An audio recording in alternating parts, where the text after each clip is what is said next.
शहबाज शरीफ की फजीहत का एक वीडियो वायरल हो गया।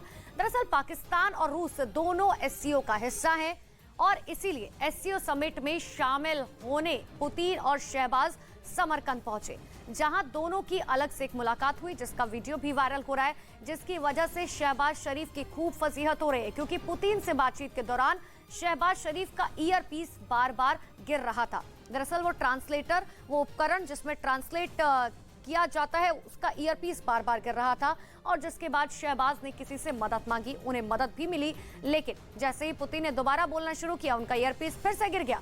देखिए तस्वीरें, जिसे देखकर पुतिन अपनी हंसी रोक ही नहीं पाए।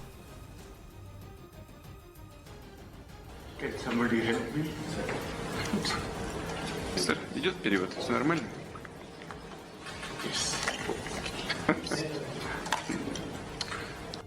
उधर मध्य अफ्रीकी देश कैमरून की एक और झील में विस्फोट होने की आशंका से लोगों में दहशत फैल गई। कैमरून के उत्तर पश्चिमी हिस्से में मौजूद कुक लेक में हुए बदलाव ने वहां के लोगों को चिंता में डाल दिया और बताया जा रहा है कि कुक झील के बदलते रंग और बदबू को कैमरून के लोगों ने पिछले महीने पहली बार नोटिस किया था।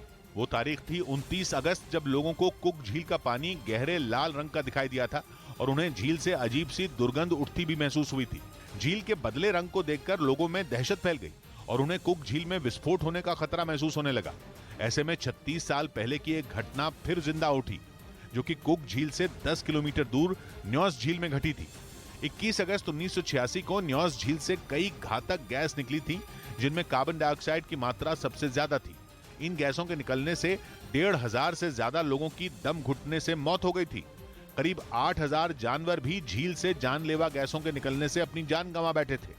और ये कोई पहला मामला नहीं है जब झीलों से निकलने वाली गैस लोगों की जान जाने की वजह बनी हो, क्योंकि न्योस झील से 100 किलोमीटर दूर एक और झील भी 37 लोगों की मौत की वजह बन गई थी, जिसके बाद विशेषज्ञों ने यह पता लगाने की कोशिश की कि आखिर वहां बार बार ऐसा क्यों हो रहा है, जिसमें यह पता चला कि न्योस झील में विस्फोट धरती से निकलने वाली कार्बन डाइऑक्साइड गैस के उसकी सतह पर कई दशकों से इकट्ठा होने के कारण हुआ था और अचानक उसमें हलचल तब मची थी जब वहां की जमीन खिसकी। बताया ये जा रहा है कि उस वक्त झील से 12,40,000 टन कार्बन डाइऑक्साइड गैस अचानक निकली थी, जो कि हजारों लोगों की मौत की वजह बन गई। कुक और न्योस दोनों झीलें उस इलाके में हैं जहां पर ज्वालामुखी के सक्रिय होने की संभावना बनी रहती है, जिस वजह से वहां कई घातक गैसों की मौजूदगी बड़ी मात्रा में है। ऐसे में कुक लेक में हुआ बदलाव चिंता का विषय बन गया। जानकारों का मानना है कि कुक झील में विस्फोट की आशंका का जल्द ही पता लगाना होगा, ताकि न्योस झील जैसी घटनाओं से होने वाले नुकसान को रोका जा सके। दक्षिण अमेरिकी देश चिली के सैंटियागो में प्रदर्शन कर रहे छात्रों पर पुलिस ने सख्ती बरती। प्रदर्शनकारी छात्र शिक्षा के क्षेत्र में सुधार और नए मुद्दे पर नया कानून बनाने की मांग कर रहे थे और अपनी मांगों को मनवाने के लिए सड़क पर उतर आए, लेकिन प्रदर्शन इतना भड़क गया कि छात्र पुलिस पर पत्थर फेंकने लगे, जिसे देखकर पुलिस ने कई लोगों को गिरफ्तार कर लिया, जबकि उन्हें वहां से हटाने के लिए वाटर कैनन का इस्तेमाल किया गया। इससे पहले सैकड़ों छात्र हाथों में बैनर और पोस्टर लेकर सड़कों पर जुलूस निकालते हुए नजर आए।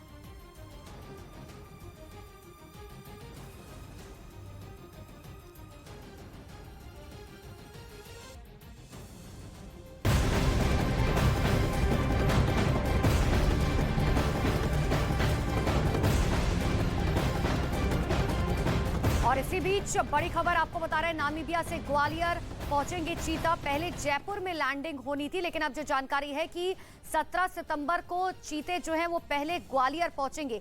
कूनो नेशनल पार्क भेजे जाएंगे ये चीते। हालांकि ये लास्ट मिनट में चेंज किया गया है, क्योंकि पहले जयपुर जाना था और उसके बाद कूनो नेशनल पार्क, लेकिन अब जो जानकारी है कि देखिए अब ग्वालियर जाएंगे और 17 सितंबर को ग्वालियर की जो है पहुंचेंगे। तो बड़ी जानकारी, प्रधानमंत्री नरेंद्र मोदी के जन्मदिवस पर भारत को एक अनोखी भेंट मिलने जा रही है, जिसका कई सालों से इंतजार किया जा रहा था। चीते जो विलुप्त हो चुके हैं, अब उनके लिए प्रधानमंत्री नरेंद्र मोदी की तरफ से जो पहल की गई है वो अपने आप में अद्भुत है, वो अपने आप में भारत के लिए एक बहुत बड़ी भेंट, क्योंकि नामीबिया से ग्वालियर ये चीते जो है वो पहुंचेंगे। दरअसल पहले जयपुर में लैंडिंग होनी थी, लेकिन किसी वजह से अब ग्वालियर पहुंचेंगे चीता और 17 सितंबर को ग्वालियर पहुंचेंगे। कूनो नेशनल पार्क भेजे जाएंगे ये चीते। बड़ी जानकारी इस वक्त की आपको दे रहे हैं। तो जो जानकारी आपको दे दें कि दरअसल नामीबिया से चीतों को लेकर आने वाला विशेष विमान अब जयपुर की जगह ग्वालियर में उतरेगा, जहां से चीतों को मध्य प्रदेश के श्योपुर जिले में कूनो नेशनल पार्क हेलीकॉप्टर से लेकर जाया जाएगा।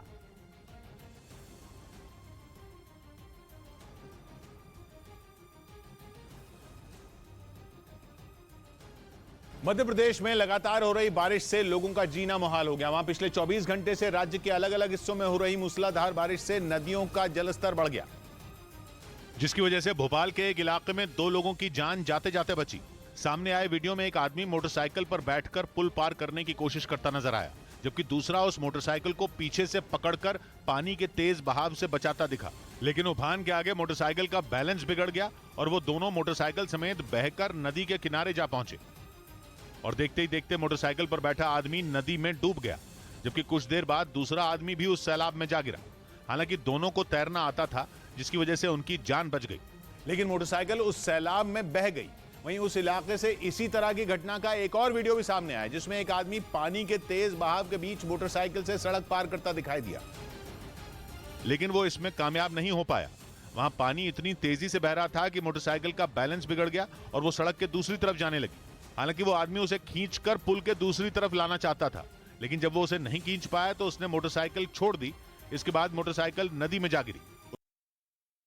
मनी लॉन्ड्रिंग मामले में नोरा फतेही की पेशी हुई। दिल्ली पुलिस की आर्थिक अपराध शाखा ने मनी लॉन्ड्रिंग मामले में नोरा फतेही से पूछताछ की। जम्मू कश्मीर के रियासी जिले में सुरक्षा बल ने एक आतंकी को गिरफ्तार कर लिया। नवी मुंबई में ट्यूशन पढ़ाने वाली एक टीचर पर होमवर्क ठीक से न करने पर एक बच्ची को गर्म चिमटे से जलाने का आरोप लगा। बाद में आरोपी टीचर के खिलाफ पुलिस ने केस दर्ज कर लिया। स्कॉटलैंड में उस वक्त लोग दंग रह गए जब आसमान में रहस्यमयी आग के गोले जैसा नजारा देखने को मिला, जिसके कई वीडियो सोशल मीडिया पर वायरल हो रहे हैं, जिसमें रात के अंधेरे में आसमान में चमकती हुई चीज दिखाई दी और आवाजें भी सुनी गई, जिससे लोगों में डर का माहौल बन गया। ये रहस्यमयी आग का गोला लगातार तेजी से दाएं से बाएं नीचे की ओर बढ़ता दिखा, जिसकी सूचना स्कॉटलैंड के अलग अलग इलाकों में मिली। रात में करीब 9 बजे आसमान में चमकीली चीज देखी गई, जो महज कुछ ही सेकंड में गायब हो गई। दावा ये किया जा रहा है कि स्कॉटलैंड में करीब 200 से अधिक लोग इस घटना के गवाह बने, जिन्होंने सोशल मीडिया पर इस वीडियो को शेयर किया। खबर है कि ईरान के फौजी कमांडर कासिम सुलेमानी की मौत के बाद डोनाल्ड ट्रंप अपनी हत्या की आशंका से बेहद डर गए थे। पश्चिमी मीडिया ने यह दावा ट्रंप के कार्यकाल पर लिखी गई एक किताब के हवाले से किया और अगले हफ्ते पब्लिश होने वाली इस किताब का नाम है the divider, Trump in the white house 2017 to 2021, जिसमें दावा किया गया कि सुलेमानी की मौत के बाद भले ही ट्रंप ने इसे अपनी बड़ी कामयाबी के तौर पर पेश करने की कोशिश की, लेकिन ईरान की बदले की धमकी ने उन्हें डरा दिया था। दावा है कि ट्रंप ने फ्लोरिडा में एक पार्टी के दौरान अपने कुछ करीबियों से बातचीत में आशंका जताई थी कि ईरान उनकी हत्या करवा सकता है। साथ ही उन्होंने खुद को बचाने के लिए वॉशिंगटन लौटने की भी बात कही थी, जबकि सुलेमानी की मौत के बाद कुछ दिनों तक वो चुनावी रैलियों में अपने एक्शन का ढिंडोरा पीटते नहीं थक रहे थे। We stopped him, and we stopped him quickly, and we stopped him cold. लेकिन अपनी हत्या की आशंका से जल्द ही उनके सुर बदल गए और वो सुलेमानी की मौत के बाद भी इराक में एयर स्ट्राइक का सिलसिला जारी रखने के अपने फैसले से पीछे भी हट गए थे। हालांकि ट्रंप के डर की वजह को भी मामूली नहीं माना जा सकता, क्योंकि खुद ईरान के supreme leader Ayatollah Ali Khamenei भी सही वक्त सही समय आने पर सुलेमानी की मौत का बदला लेने की धमकी दे चुके थे। और खबर है कि सुलेमानी की मौत के 2 साल बीत जाने के बाद भी ईरान उनकी हत्या का बदला लेने के लिए तैयार बैठा है, जिसका दावा कुछ महीने पहले लीक हुई अमेरिका की नेशनल काउंटर टेररिज्म सेंटर की रिपोर्ट के हवाले से भी किया गया था, जिसमें कहा गया कि ईरान डोनाल्ड ट्रंप और अमेरिका के पूर्व विदेश मंत्री माइक पोम्पियो की हत्या करने या फिर अपहरण की साजिश रच रहा है।